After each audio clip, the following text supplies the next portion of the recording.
Mobile Blue OTT international en suivant l'ordre alphabétique.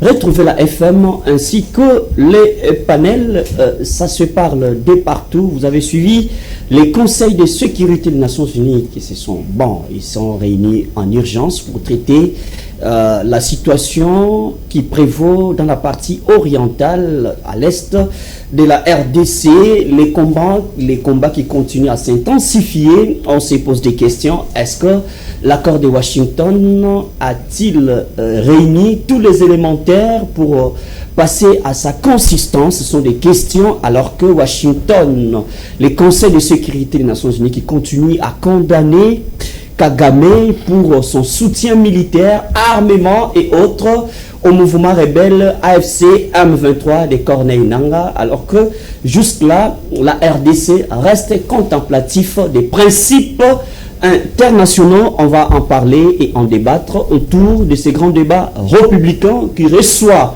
pour vous Maître Chevalier Kouete, qui est analyste politique bien sûr du pouvoir, avocat au barreau de Kinshasa, Gombe. Maître, merci d'avoir répondu présent à notre invitation. Merci beaucoup, monsieur le journaliste. Merci beaucoup. Et en face de vous, vous avez Maître Eric Bisselo, qui est analyste politique, avocat des Surquois. Maître, merci d'avoir répondu présent à notre invitation. Un réel plaisir, merci. Je salue les téléspectateurs et les confrères, estimés confrères, et puis notre invité dont je vous laisse la première représentation. Merci beaucoup. Pour finir, vous avez M. Serge Tshisekedi, habitué de cette émission, vous les connaissez très bien, lui est du pouvoir. Merci d'avoir répondu présent. Chers gens, ça a été un plaisir, ça a toujours été un plaisir pour les biens de ceux-là qui nous suivent. Je salue mes co-débatteurs ainsi que tous ceux-là qui nous suivent à la maison. Merci beaucoup. Ainsi s'ouvrent ces grands débats républicains. Vous avez le 2 numéros affichés en bas de vos écrans. Besoin de vouloir participer, vous pouvez nous envoyer un message pour créer une interaction. Je dois prendre Maître Eric Bisselo. Maître, je commence avec vous. Vous avez suivi les conseils de sécurité des Nations Unies qui se réunissent pour tabler sur la situation qui prévaut dans la partie orientale. Et là, ils étaient clairs, ils ont condamné les Rwandais, condamné les soutiens des Kagame, ils ont réaffirmé même au vu de tout le monde, alors que la RDC reste contemplatif aux principes internationaux. Il y a aussi le Burundi qui a levé la voix pour dire une autre tentative risquerait de créer une escalade ou une riposte du genre. Maître, est-ce qu'il faut dire qu'à un certain moment donné, la diplomatie de Tshisekedi produit des faits sur terrain? Je suis choqué de vous entendre relayer ce genre de leitmotiv stérile et complètement incapable, c'est-à-dire pas à la hauteur de ce que la République démocratique du pouvoir subit en ce jour. Il faut laisser ce genre de pamphlets aux adorateurs du roi Soleil ou bien aux agitateurs du plateau de télévision. En tant que journaliste avisé, vous devrez apprendre une chose, vous devrez savoir d'ailleurs que le Conseil de sécurité des Nations Unies sont dans la droite ligne de la résolution 2673. Ils ont toujours effectivement impliqué le Rwanda et Paul Kagame dans la déstabilisation de notre territoire. La résolution 2773, ce n'est qu'aujourd'hui une lettre d'intention qui ne produit pas d'effet. Ce qui est un peu choquant quand on entend effectivement le représentant des États-Unis essayer de nous apprendre que le Rwanda a envoyé des éléments, 6-7 camions, ainsi de suite, sur le territoire national et que le Rwanda a appuyé physiquement, matériellement l'FC-M23 pour conquérir des espaces. Sauf que moi, par expérience, je sais que l'information va plus vite que le déplacement de la masse de l'être humain. Donc je suis estomaqué de les entendre le dire aujourd'hui, alors que cette information, ils l'ont eu à la source, au moment où ça se faisait. Et en ce moment-là, les États-Unis n'avaient nullement condamné ni alerté les services de renseignement congolais pour que nous prenions des dispositions en conséquence. Donc c'est un peu le bal des hypocrites qui se passe là-bas. Nous savons quoi il en tourne. Effectivement, là-dessus, j'ai entendu quelques propositions plutôt pertinentes de la ministre des Affaires étrangères, puisque nous, la République démocratique du Congo, depuis que nous avons chassé Mobutu et nous avons effectivement chassé les Rwandais qui retournent chez eux, nous avons été sanctionner, de ne plus acheter des armes. Effectivement, c'était assez étonnant. Nous étions envahis, nous étions massacrés. Cette même Conseil de sécurité des Nations Unies avait empêché la République démocratique du Congo d'acquérir des armes pour sa défense et pour protection de ses civils, jusqu'à récemment. Donc nous attendions effectivement ce genre de mesures à l'encontre du Rwanda. Quand vous me parlez du Burundi, moi je sais qu'aujourd'hui le Burundi est en train de supplier la FCN-23 de lui rendre à ses hommes. Il cherche, il demande en outre, deuxièmement, un corridor humanitaire. Donc le Burundi n'est pas dans une posture initiale où aujourd'hui elle regarde plus ses propres frontières que les intérêts des Congolais. En outre, vous vous limitez à Burundi, moi j'ai vu également, Yoweri Museveni, c'est avoir des revendications territoriales en disant qu'Ituri faisait partie anciennement de l'Ouganda. Donc voilà dans quelle posture nous mettent les alliés de Félix Antoine Tshisekedi, où on ne sait pas par quelle magie ont lieu ces alliances, mais ce qui nous démontre aujourd'hui que les dires du feu Rwanda nous donnent raison effectivement. Ce qu'on accusait hier de Rwandais à essayer de consolider cette nation, en donnant effectivement une âme qui s'appelle aujourd'hui la Constitution de la République. Ceux qui se disent être les fils de ce pays, les natifs aujourd'hui, ils sont en train de détruire cette nation, la disséquer, la partager. Et pire, c'est que quand vous parlez de diplomatie, il n'y a pas de boussole dans cette diplomatie. Ce sont les mêmes qui sont partis demander un accord. Ce sont les mêmes à avoir rédigé l'accord. Ce sont les mêmes à avoir contesté cet accord avant l'entérinement. Ce sont les mêmes aujourd'hui à exiger qu'on respecte cet accord. C'est-à-dire qu'on est toujours dans une posture de pleureuse. La République démocratique du Congo ne cesse de pleurer, de quémander. C'est quand même assez étonnant que ou vira-t-on comme un fruit mûr avec une telle facilité. Au moins, à Goma, on a eu un semblant de résistance. Mais si ça tombe avec autant de facilité, ce qu'on se demande, ça nous rappelle plutôt, c'est que nous avions vécu à la fin du règne de Mobutu. C'est là un château de cartes, c'est-à-dire une armée, c'est pas juste une masse, c'est pas juste des gens en mouvement dont on doit payer des salaires, mais c'est des gens qui doivent être engagés dans la stratégie, mais aussi dans une forme de résistance pour préserver l'intégrité territoriale. Qu'ils ne viennent pas nous mentir ici en disant nous avons évité à ce qu'il y ait un bain de sang. Attendez, il y a des guerres là où il y a une nécessité d'avoir une résistance. Et je me souviens qu'à Goma, il y a eu cette résistance, il y a eu des guerres, il y a des balles qui ont sifflé en pleine ville. Donc dans la posture dans laquelle nous sommes, je crois qu'il ne serait pas du tout de bonne loi aujourd'hui de venir nous parler d'une diplomatie en distance. La diplomatie, elle a déjà démontré ses limites depuis belle lurette. L'incapacité d'anticiper les prétentions de nos adversaires, l'incapacité même de comprendre quelle est la nature ou bien la psychologie ou bien les envies de nos adversaires. On s'est contenté de l'autosatisfaction en pensant avoir bien fait. Aujourd'hui, les conséquences sont beaucoup plus terribles. Tout devient compliqué. Tout devient inacceptable de la part de ce pouvoir.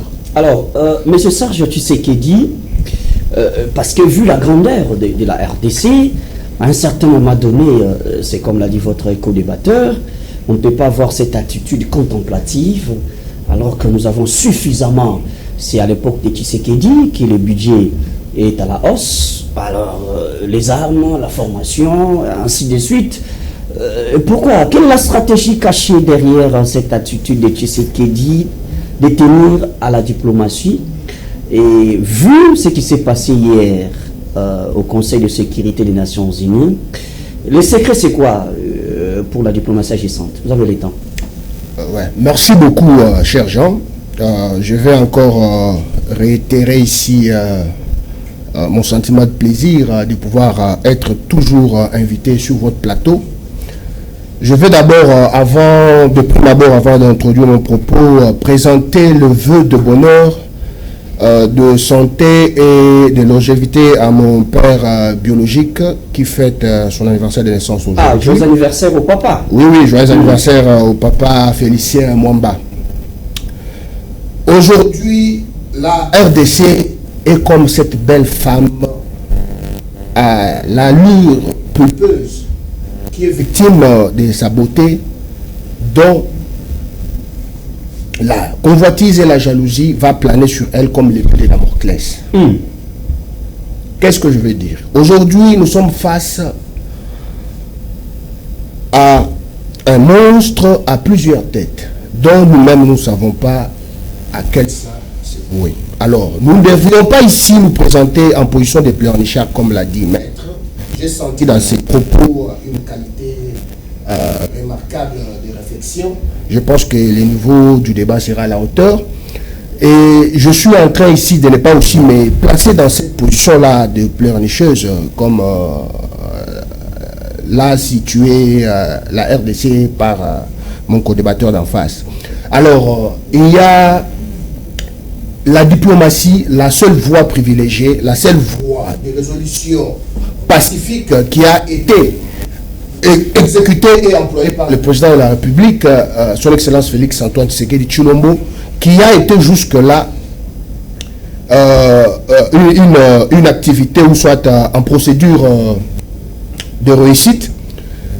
Mais à notre grand étonnement, j'ai été ce matin moi-même surpris d'apprendre l'information que vient de nous donner Maître tout à l'heure, que Museveni serait en train de se revendiquer l'Ituri comme étant c'est pas une surprise, hein, c'est une information qui a circulé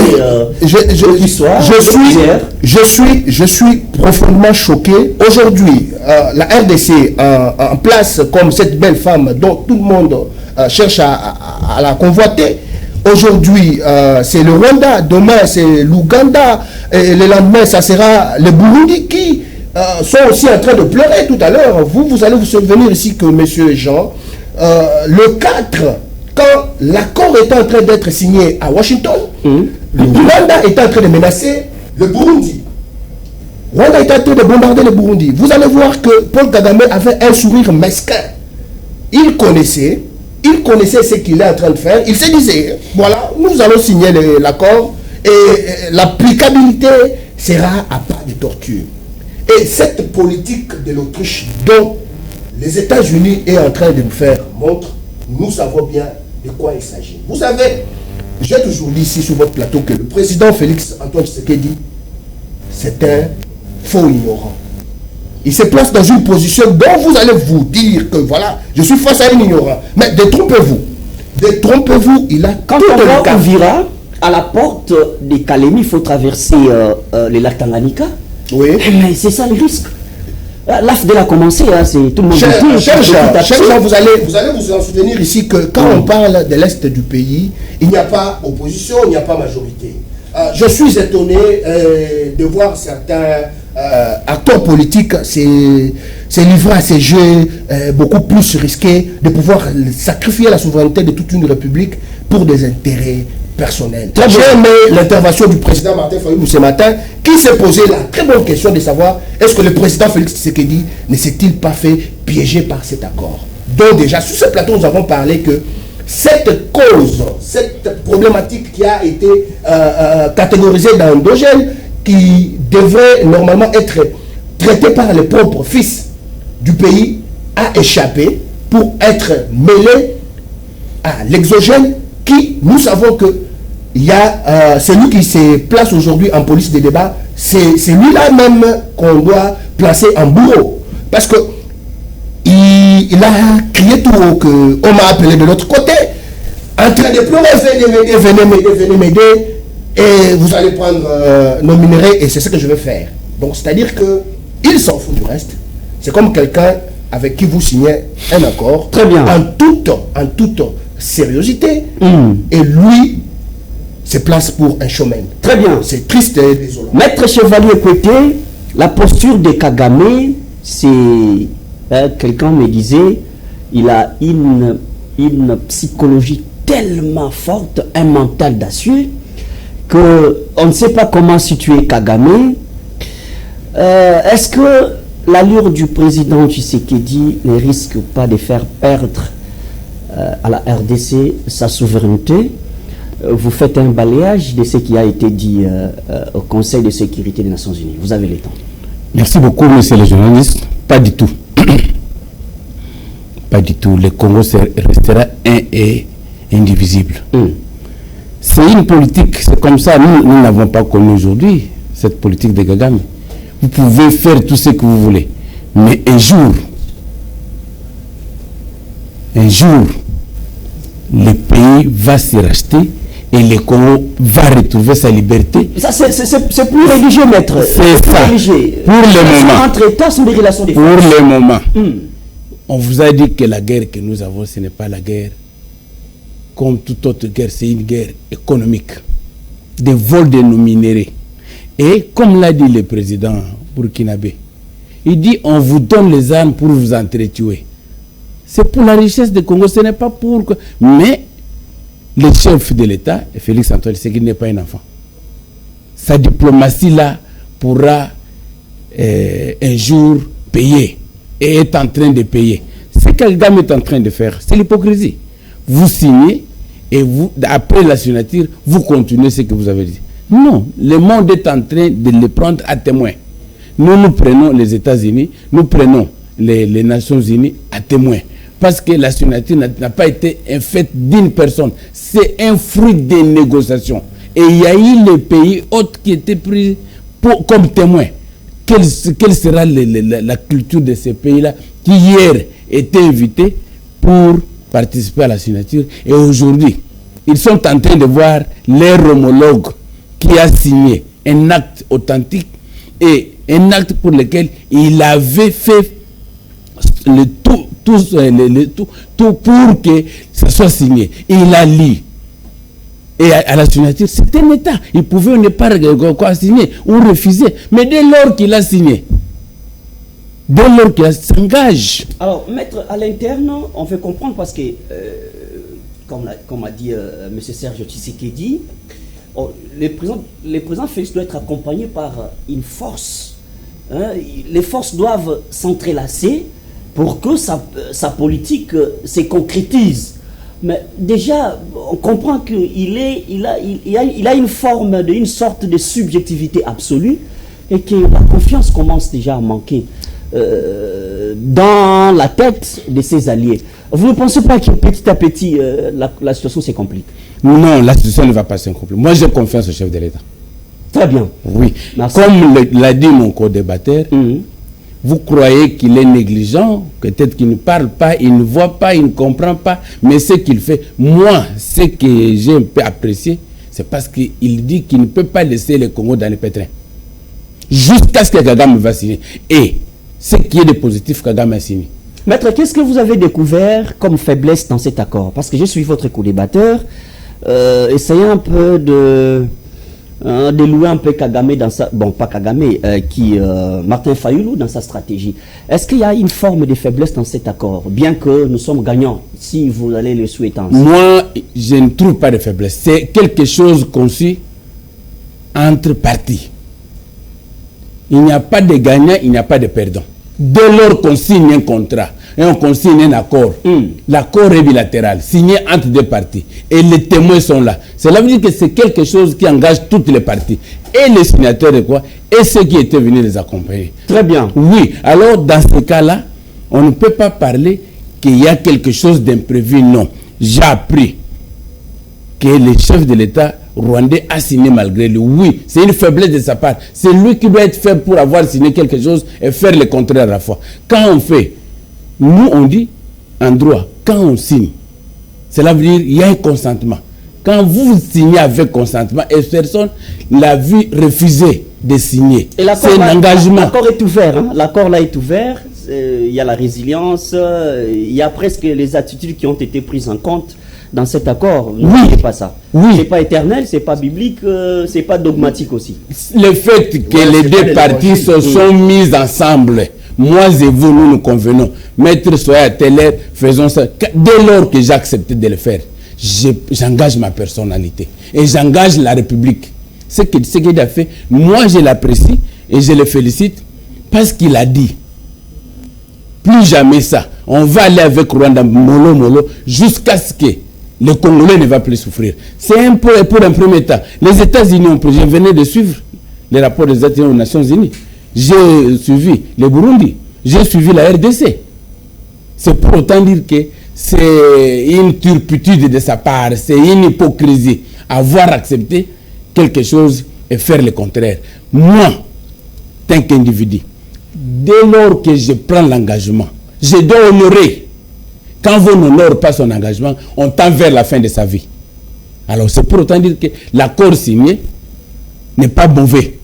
Il est bon. Mais celui qui a signé, qui n'a pas respecté, est en train de faire les actes contraires à l'accord, l'accord va le prendre au coup. Et le lendemain, ça sera autre chose qu'on va parler. Il y a les vrais tireurs de ficelles qui seront démasqués. C'est ça. Parce que vous allez comprendre ici, excusez-moi d'être intervenu aussitôt, j'aimerais un peu compléter ce que disait Maître.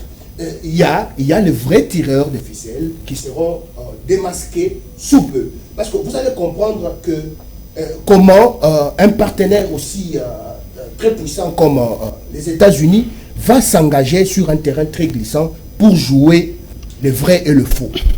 Même la Bible nous demande d'avoir une position. Les tièdes ne sont pas acceptés parce que vous n'avez pas une position.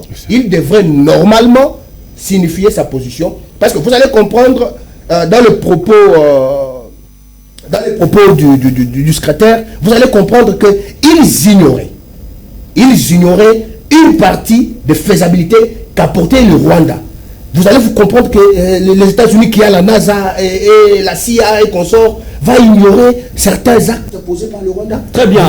Vous allez comprendre que nous sommes peut-être face à un bourreau qui s'est transformé au sauveur. Nous n'allons pas ici condamner directement les États-Unis, mais nous avons aussi nos forces intérieures qui doivent aussi travailler pour pouvoir démasquer là où vient le mal, parce que le mal est profond. Le mal est profond. Et nous allons vraiment fournir des efforts en interne pour pouvoir démasquer d'où provient ce mal. Alors, Maître Eric Bisselo, vous avez deux hypothèses. L'une, il y a Martin Fayoulou qui, d'après lui, pense que le président Tshisekedi a été piégé dans cet accord, dans la signature.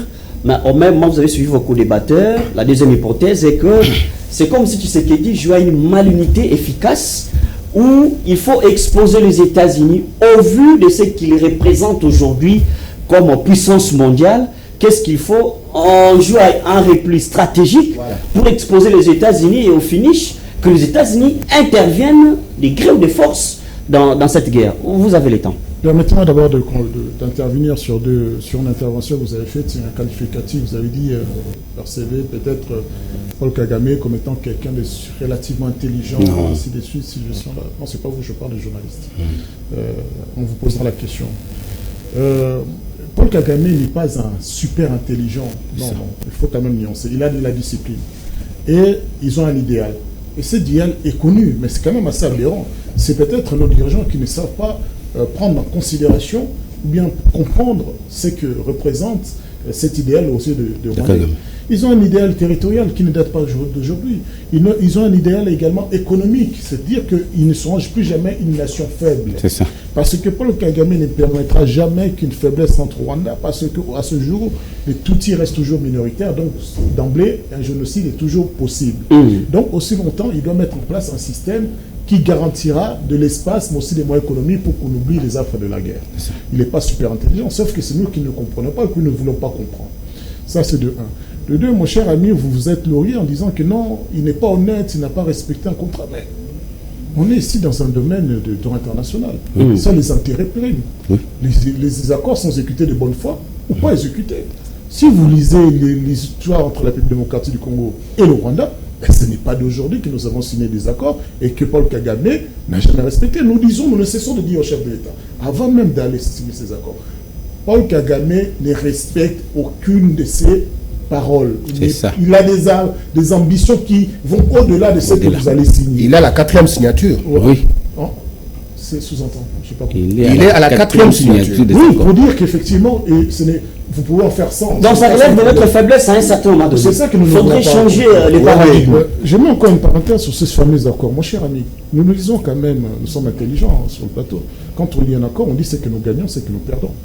Mais qu'est-ce que nous avons gagné? Vous n'allez pas nous dire que nous avons gagné le fait que de faire émerger la responsabilité de Paul Kagame. tous les rapports des Nations Unies l'ont déjà démontré depuis les génocides de 98-99. Vous n'allez pas dire aujourd'hui la responsabilité des États-Unis. Depuis le livre de Charles Onana, tout le grand public savent ce que c'est que le rôle des États-Unis depuis la fin du règne de Mobutu. Donc c'est-à-dire qu'aujourd'hui, nos démons, nos tyrans sont déjà connus. Il n'y a pas de surprise. Mais la surprise a été d'aller chercher du réconfort auprès du grand tyran. C'est lui qui envoie Paul Kagame massacrer les Congolais, c'est lui qui militarise, qui finance, qui forme les militaires rwandais, qui leur donne autant d'importance. Vous allez chercher réconfort auprès de lui, alors que c'est un animal au sang-froid. Il n'en a que faire du nombre de morts sur le territoire national. Donc si aujourd'hui Paul Kagame ne reste pas, ça ne sert à rien de pleurer. C'est nous qui sommes idiots à ce point-là. Et la bêtise, c'est de faire penser que les Américains se soucient de ce que nous pensons. Ils ne soucient guère de ce qu'ils pensent. Ils ont leurs objectifs, un peu comme Kagame, ils vont y atteindre leur objectif de gré ou de force. Moi, je pense que c'est ce qui s'est passé. Le piège, effectivement, ça a été que tellement nous avons tous aidé avec cet accord, on n'a plus rien à attendre de nous. Et maintenant, leur deuxième objectif, c'est de faire partie de Félix Tshisekedi. Celui qui viendra après, on va le contraindre à respecter ce qui a été signé. Parce que ce qui a été respecté, c'est assez énorme, qui va donner un gain territorial, parce que Rwanda est assez mieux organisé que nous. Il a une formation, il a une population qui est formée en utilisant des armes sophistiquées. Oui, mais formée. C'est la sorte de la bouche du Conseil de sécurité des Nations Unies. C'est pas une surprise. L'ancien secrétaire général des Nations Unies l'avait dit, Gutiérrez l'avait dit, que le Rwanda a des armes plus sophistiquées que l'ONU, le MONUSCO, il l'avait déjà dit. À un moment, j'ai l'impression que c'est nous qui n'avons pas de mémoire. C'est connu, c'est connu. Alors tout ce qui se passe là, c'est une forme de théâtralisation, et quand nous jouons, c'est là que ça devient très dangereux, parce que ça veut dire que nous ne comprenons pas. L'intervention de Fayoulou, c'est-à-dire qu'à un moment, dans ce niveau-là de la politique, il faut arrêter d'être chaud le matin, froid le soir, arrêter de jouer avec le feu. Et effectivement, quand mon ami dit que dans cette question, il n'est pas question d'avoir une posture de l'opposition de majorité, nous voulons bien. Mais quand même, quand nous vous disons, vous dites nous sommes des jaloux, vous qui parlez au nom de l'opposition, vous êtes des jaloux. Quand l'opposition vous dit non, on ne dialogue pas avec lui, non, ne faites pas cela avec lui, quoi que vous lui ayez donné. Vous savez, Félix Tshisekedi, quand il est arrivé, il a ouvert les bras à Paul Kagame. Arrêtons de nous entretuer, on travaille économiquement, on traite l'or, on fait des accords économiques. Mais il n'a pas compris que Paul Kagame n'a rien à faire de tout cela. C'est pas quelqu'un qui cherche à devenir riche. C'est pas comme le président burundais où on donne des carrés miniers, des millions et il change de position. Non, il est là au-delà. Il a une discipline et depuis de toute façon qui pille la République démocratique du Congo, il est multimilliardaire. Est-ce que vous avez déjà entendu parler de la fortune de Paul Kagame? Est-ce que vous avez déjà entendu parler de la folie de Paul Kagame financièrement?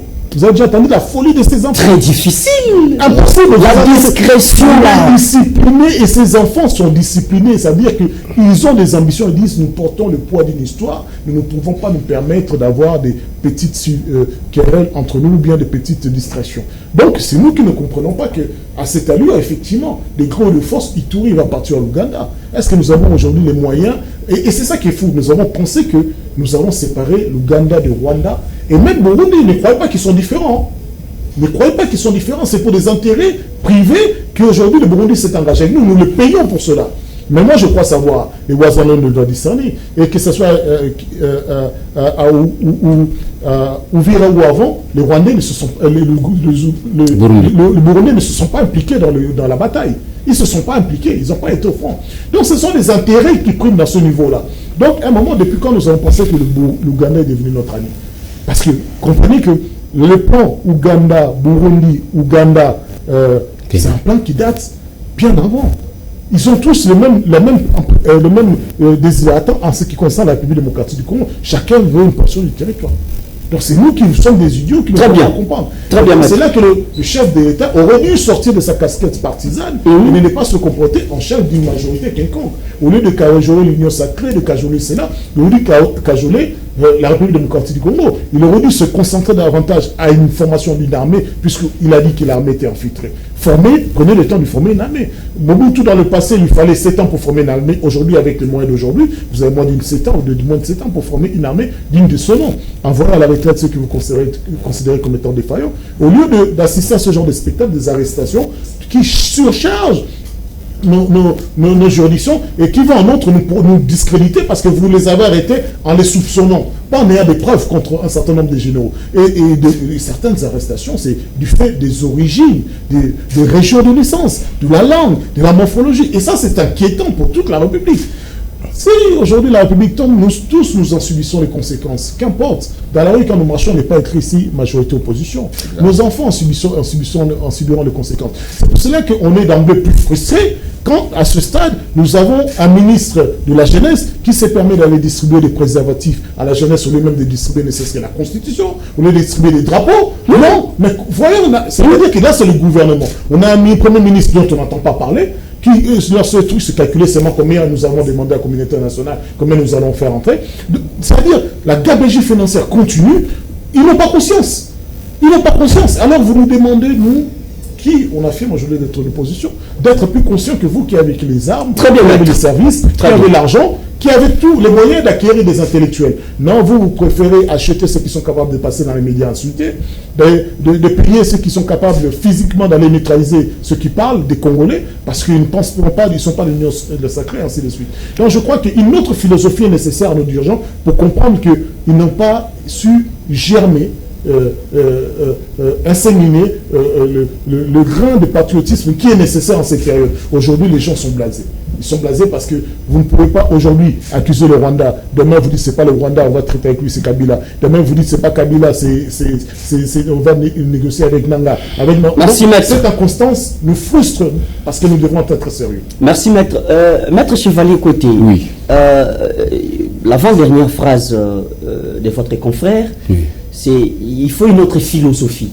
Et déjà en ce moment ici, on devait sentir cet accompagnement du gouvernement, mais c'est comme si le gouvernement semble être absent dans son agissement déjà au regard des animateurs qui composent ce gouvernement. On déplore, vous avez un ministre de la Défense qui fut, d'après certaines informations, infirmier ou médecin, je ne sais pas. Vous avez une ministre de la Jeunesse qui ne sait pas par où mettre les pieds. Vous avez la première ministre...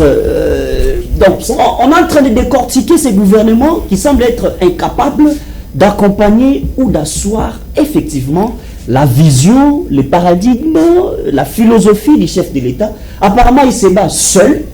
Il se retrouve dans une marmite à plusieurs sources. Il ne se bat pas seul, il est le seul comptable. C'est ça qu'on oublie à chaque fois. Oui, merci beaucoup. Le dialogue devient important à ce niveau-là. Non, il n'y a pas de dialogue au Congo. Il n'y aura pas de dialogue au Congo. Ça, on dit non. Je vous assure, il n'y aura pas de dialogue au Congo. Ça, c'est une plaisir. Nous sommes en guerre. Nous devons d'abord terminer ce qui nous préoccupe aujourd'hui, c'est la guerre. Vous venez de parler qu'il y a Museveni qui s'est dit être marginalisé parce que Ituri était ougandais. Rwanda, Goma, Bukavu était rwandais. Vous parlez de Burundi, vous allez parler de Kenya. Parce que moi, j'avais suivi l'intervention du président Kenya aux Nations Unies, qui n'est pas bon. Une intervention qui est très mauvaise en rapport avec nos rapports avec les Kenya et le Congo. Le confrère a raison, oui.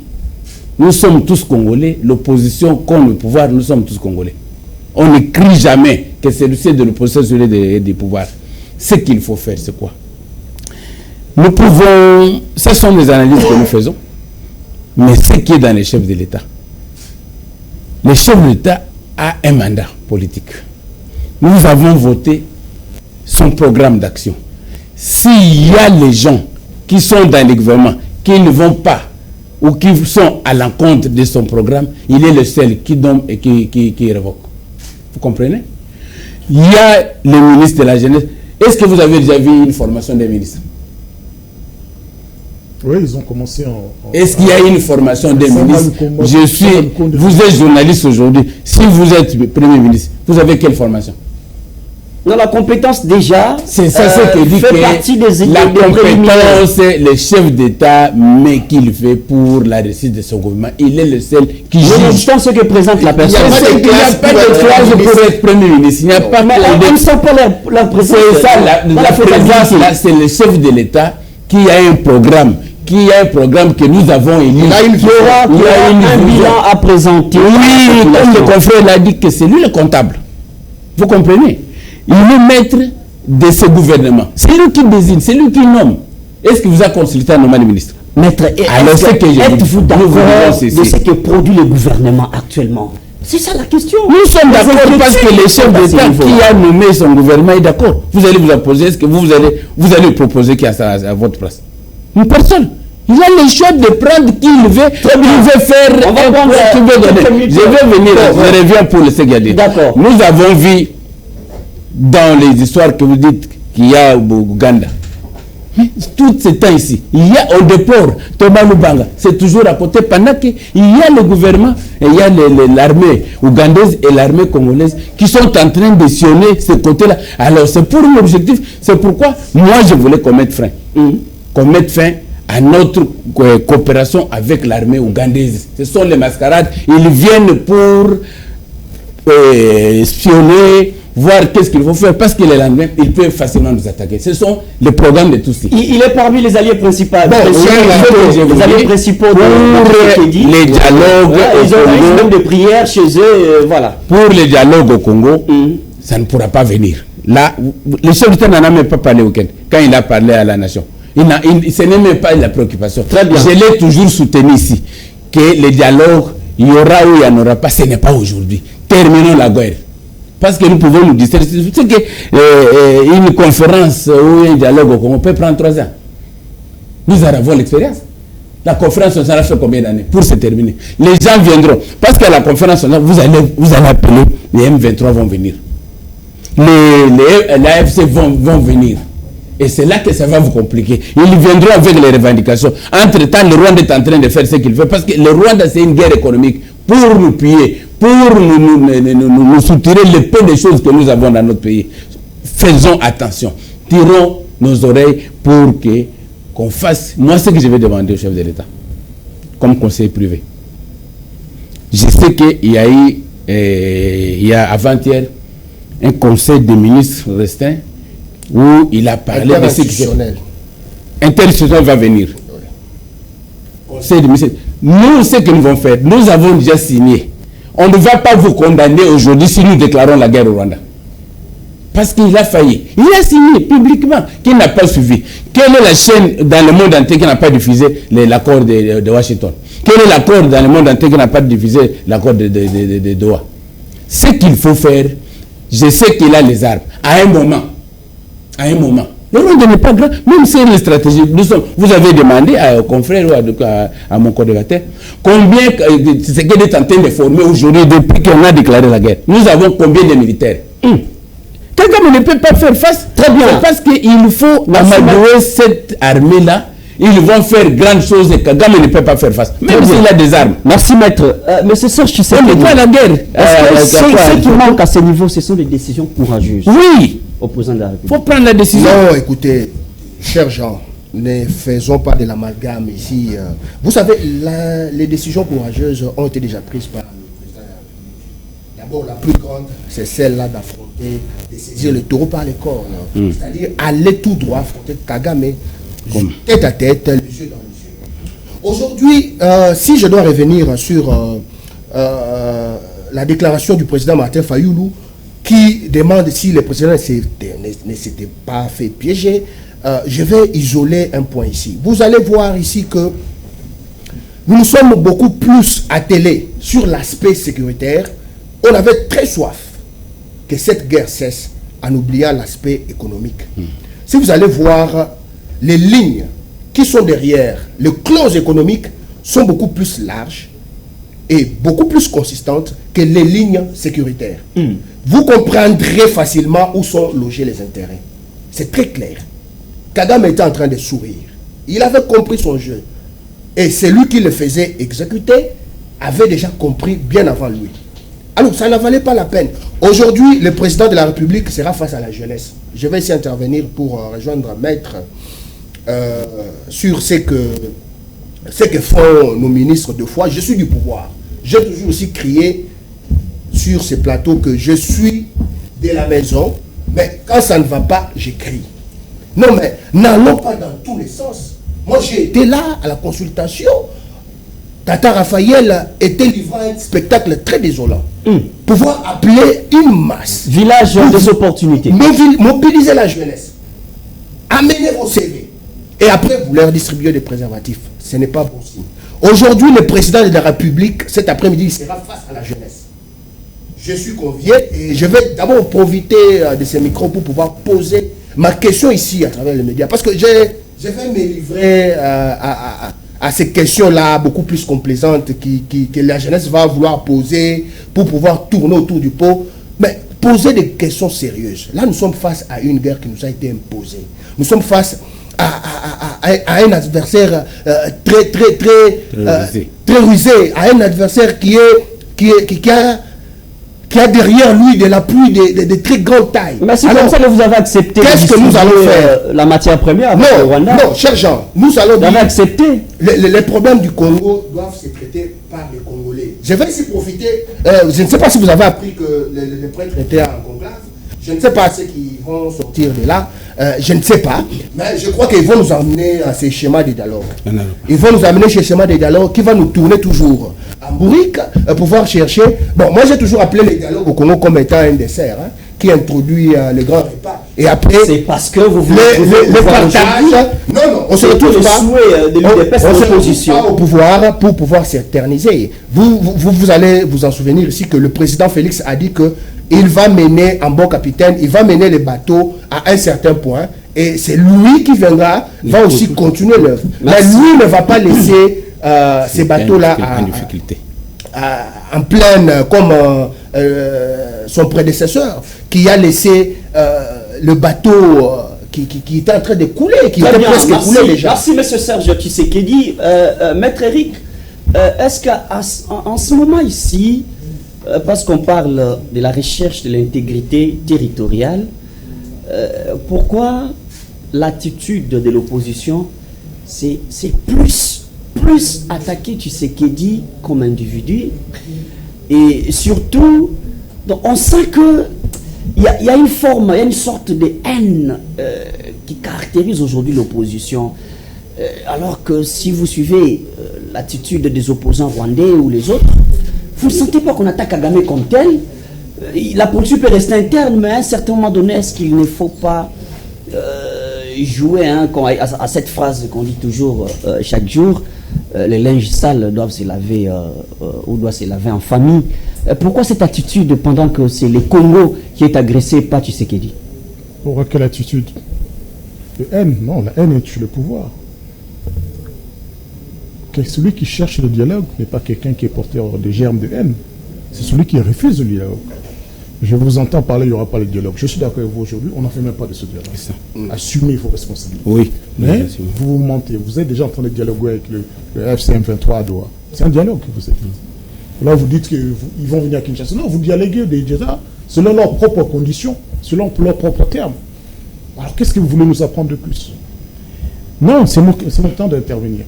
Mon cher ami, vous dites que non, parce que vous dites son prédécesseur, ça veut dire Kabila a laissé ce ballon en train de couler. Ah bon? Oui. Vous étiez en République démocratique du Congo, vous? Exact. Oui. Il faut de manière linéaire nous expliquer à quel moment Kabila a pris le pouvoir. Ce pays était en train de partir sur la voie montante et à quel moment elle a commencé à devenir sur la voie descendante et elle a failli couler. À quel moment? Moi, je vais Kabila a fait quoi? Moi, je vais vous répondre. Kabila fait quoi de cette... Moi, je vais vous répondre. Répondez. Merci beaucoup. Kabila est venu au pouvoir au moment où son défunt père est décédé. On cherchait qui peut être... Oui. Non, il y a trop... Non, mais j'ai une question qui est claire. Qu'est-ce qu'il avait comme acquis et à quel moment... La politique... Exactement. Donc, la question précise. Non, il y a beaucoup d'aspects. Son père a refusé toute influence rwandaise. Et alors, mais c'est ça que je vous dis. Les pays, les pays parce que Kabila a commencé à faire la politique de Kagame. Quand? Quelle politique? Juste après la question de son pouvoir. Donc, en 2000, donc pour vous, depuis 2001, quand il a pris les armes, une portion du territoire, il faisait une politique, non pas de Museveni, puisqu'il était financé par Museveni. Non, nous parlons de Kabila. Bemba n'a jamais dirigé le chef de l'État. Je vais arriver à Kabila. Bemba n'a jamais dirigé le chef de l'État. Partager son pouvoir. Ah, c'était des dialogues nationaux. Oui. Attendez, je parle. Alors, il peut répondre la parole. Donc, ces dialogues-là ont amené ce qu'on appelle l'intégrité territoriale à être respectée. Ce dialogue-là nous a apporté une constitution.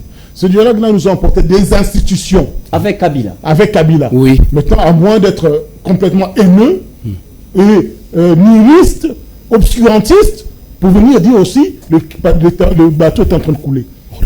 Oui. Il a trouvé quoi? Quel budget, Kabila? Vous a laissé un budget. Les chiffres, les chiffres parlent. Il a trouvé quel budget? Les chiffres parlent. Bon, on était à 5 milliards. Kabila, quand il a pris, il a trouvé milliards. Kabila, quand il est parti. Mais il a trouvé quoi? Non, il a laissé combien? Avec nous, je pense. Il a laissé combien et nous en sommes à combien? Mais ce n'est pas comme ça que ça se lie l'argent. L'argent, ça se lie pas comme ça. L'argent, ça se lie avec le temps. L'argent, ça se lie avec le temps. Quand vous dites là, lui, il vous a laissé des réformes qui permettent aujourd'hui que vous jasez. C'est-à-dire... Avec une constitution biaisée. Il n'y a pas... Écoute, moi je vais interroger. C'est pas la constitution qui vous bénéficie, dont vous bénéficiez aujourd'hui. Non, mais c'est Le problème est...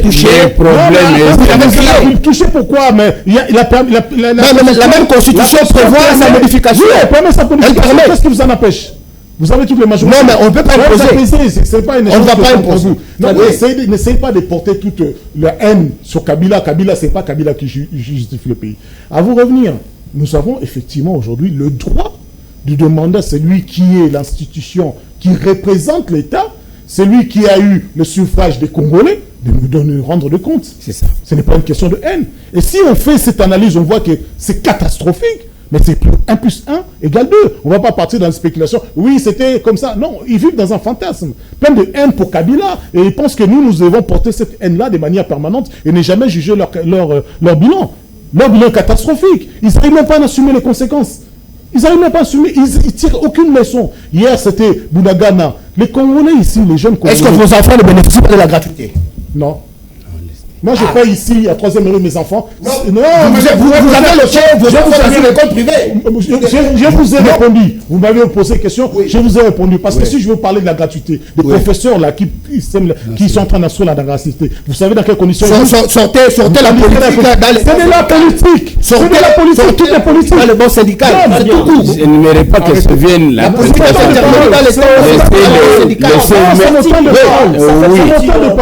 Non, partez pas dans ce genre de grimaces. La gratuité de la maternité. Qui a été financé par quoi? Qui a été financé par qui? Et qui est à quel stade aujourd'hui? Qui a combien d'élèves en classe? Quelles sont les productions de ces élèves? Arrêtez de venir parler de la gratuité comme si c'était une formule magique que vous avez inventée. C'est une formule magique qui existe dans la Constitution. Mais elle a été démontrée. L'Union européenne étant notre grand bailleur de fonds, vous êtes apprécié que vous êtes les petits enfants des Occidentaux. Pas du tout. Sans eux, vous ne saurez pas vivre. Même quand vous serez au pouvoir, vous allez travailler avec ces mêmes Occidentaux. Mais c'est vous qui les avez insultés, critiqués. Nous, on ne sommes pas insulter tout le monde. Quand il y a une manifestation, on les balance. On ne les accepte pas comme s'ils étaient intervenir. Alors, Maître Chevalier Côté, le plus grand problème, le plus grand souci, c'est que vous sentez même comment est-ce que ça dérange votre confrère. Oui. On est un État. Oui. On n'est pas une église où nous avons besoin d'une grâce, de la compréhension, du temps. Non, un État agit quand il s'agit de la protection ou de l'intégrité territoriale. Vous avez suivi l'attitude du Burundi au Conseil de sécurité des Nations Unies. Le Burundi a utilisé un ton ferme pour dire une autre provocation, il y aura une escalade même incontrôlable. Voilà, je reviens maintenant. Quand vous parlez de la résolution 73, elle vous rappelle clairement, parce qu'eux, ils disent seulement... Il dit que la défense de l'intégrité territoriale ne dépend pas dépend de vous, l'État central. Alors, vous avez l'État. C'est ce que je disais. Nous devrons conserver notre État. Nous devrons nous battre pour récupérer la partie du Congo qui est gérée par... C'est vous qui êtes au pouvoir. C'est nous qui sommes au pouvoir. C'est pourquoi je vous ai dit ceci. Les opposants ne sont pas des Congolais. Non, on est déjà... On est déjà... C'est le pouvoir... C'est le pouvoir qui dirige. Je vous ai dit que nous connaissons les manigances de Kagame. Kagame ne va pas reculer, il ne va pas, comme cette signature qu'il a signée. Il faut gagner le temps. Oui. Et 2028, voilà. Il est en train de nous faire du frère. Ce qu'il faut faire, nous dirigeons le pays. Nous devrons nous prévoir de notre pays. Aller en guerre contre le Rwanda. Prenez les armes contre le Rwanda. Je conseille au chef de l'État. Trop, c'est trop. Le peuple est en train de mourir. Il n'y a plus de gens dans les Bounagana, dans les coups. Parce que tout Congolais, on tue les gens comme des bêtes. Vous trouvez 50 un jour. Est-ce qu'ils vont revenir? Et les enfants, les femmes violées. Trop c'est trop, nous risquons de rester avec 5 personnes dans ces pays. Maître, ne soutenez pas le bain de sang, parce que cette guerre-là, c'est pas seulement les militaires qui vont périr. Non, nous la population civile est en train de va aussi. Nous devrons défendre l'intégrité territoriale. Nous demandons au chef de l'État. Kagame n'a pas respecté. Il y a eu un émissaire. L'accord n'est pas respecté. Nous devrons hausser le ton. On hausse le ton pour dire que trop c'est trop. S'il faut se battre, je pense que je demande au chef de l'État. Je demande au chef de l'État. On n'est pas parti pleurer. On est allé pour la dernière fois exprimer notre ras-le-bol à Lorenzo qui, lui, ipso facto privilège. Je termine d'abord. Vous aviez la présidence. Nous trouvons que ça a échoué. Je peux terminer mon idée. On commence à. Je termine. Vous terminez, vous faites la conclusion. La conclusion est celle-ci. Trop c'est trop. Nous sommes humiliés par Kagame, un petit pays comme le territoire de Mweka. La dimension de Mweka, c'est la dimension du Rwanda. Un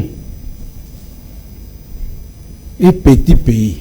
Si aujourd'hui, avec les milliers des enfants, comme je l'ai vu la fois quand j'étais à Likasi il y a des mois, les gens qui sont venus de Moura, plus de 14 000 hommes, et aujourd'hui, Rwanda, vous avez, et ceux qui sont venus de Kitona, ceux qui sont venus de Kotakole, ceux qui sont venus de pourquoi ils ne sont pas utilisés? Pourquoi ils nous sont ne pouvons pas, d'abord les nombres, nous pouvons aller avec les nombres, envahir les Rwandais le même jour. C'est ce que je demande, que le Congrès revienne. Il a fait l'état de son discours sur l'état de la nation. Maintenant, nous voulons qu'il réunisse le Congrès pour prendre des responsabilités. Responsabilité, c'est quoi? Déclarer la guerre au Rwanda, comme il a dit. Dès qu'il y a une arme là-bas, je vais convoquer le Congrès et prendre mes responsabilités comme chef d'État. Parce que le pays ici est dirigé. Non, ça viendra. Ça viendra. Il ne veut pas déclarer l'état de guerre. Il faut qu'il déclare parce qu'on ne peut pas aller jusqu'où. Oui, on a vu lorsqu'un bombe a été tombé. Ça va aller. On a donné le temps au temps. Aujourd'hui, Kagame a signé aujourd'hui un accord. Merci à vous deux. Merci. C'est une astuce pour nous. J'aimerais que le président de la République recourt à la déclaration de guerre en dernier ressort. Mais c'est ça. Je pense que pour l'instant, non. Non. Pour l'instant, je ne vais pas dire un non. Je ne vais pas dire un non systématique. Je vais dire qu'il recourt à la déclaration de guerre en dernier. Parce que la population civile, aujourd'hui, la partie Est est victime d'une injustice dont ici, vous voyez, j'ai même pressé qui échappe la pression. La politique du président Félix. Non, ça l'échappe. Ça va au-delà de ce calcul. Il informait nuit et jour de l'évolution de la partie Est. Vous voyez la déclaration sur terrain, de la première ministre. Sur le terrain, on veut récupérer Ouvira, récupérer Goma. Nous allons continuer. Je vous affirme ici qu'un avion militaire a été abattu hier. Pour votre gouvernement, a été abattu hier, qui allait fournir la munition. Ça quel impact Ouvira? Ah non, ça quel impact? Vous allez dire que le FARDC ne fait rien. Cet avion a été abattu. Non, l'impact ici, on a besoin de récupérer l'avion allait à destination d'Ouvira. Merci. On termine la mission. Écoutez, je suis en train de conclure. Ici, les intérêts ici sont très souverains. Nous parlons de la souveraineté de notre État. Nous allons quitter nos sentiments opposition ou majorité, débattons sérieusement. Merci. Et j'aimerais que la jeunesse aujourd'hui qui sera face au président de la République puisse poser des questions pertinentes. Parce que l'aspect endogène, nous savons que si l'aspect exogène est résolu, l'aspect endogène ne posera pas de problème. Parce que l'extérieur manipule les opposants. La conclusion, l'extérieur manipule les opposants et est en train de monter. Moins d'une minute, nous connaissons tous. C'est qui l'extérieur? Nous ne connaissons pas. C'est qui l'extérieur? Non, mais ici, c'est qui l'extérieur? Vous connaissez. Non, nous connaissons pas. Maître, vous connaissez cet extérieur-là bien. Je croyais que vous. Pourquoi vous êtes allé en Afrique du Sud? Les extérieurs. On n'a pas le droit de se déplacer? Non, mais vous avez reçu des appels mutamment. Parler quand Kabila est au pouvoir. Arrêtez cette distraction. Nous connaissons les schémas. nous connaissons le schéma. Je pense que l'État n'est On a fini l'émission. L'État n'est pas au dialogue actuellement. L'État est à la résolution ferme que cette guerre. Je me souviens qu'il y a eu un César qui correspond stéréotypiquement à ce que nous vivons aujourd'hui. Il est arrivé au pouvoir comme un bouffon qui aime la distraction, ainsi de suite. Il a cru que la vie, c'est montrer que j'ai des bras. Non. La vie, c'est montrer que je peux avancer et j'avance. C'est ça que Paul Kagame donne la leçon au pouvoir, mais ils en tirent toujours par les conséquences. Et nous payons le pot cassé. Merci. Ils sont là toujours dans les investis, dans les insultes. Merci. On n'a pas la responsabilité. Merci aux invités d'avoir répondu présent à ces grands débats républicains. Mesdames et messieurs, nous sommes arrivés à la fin de cette émission. Vous avez suivi les analyses pertinentes. C'est ça aussi les croquis du panel. Merci à Maître Chevalier Kouete, je rappelle que il est analyste politique proche du pouvoir. Je rappelle aussi, il y a M. Serge Tshisekedi qui a répondu présent, lui, et du pouvoir, et ainsi que Maître Eric Bisselo qui est de l'opposition. Moi, je vous retrouve très prochainement avec ce même plaisir. Merci à l'équipe technique de la FM. On se retrouve très prochainement.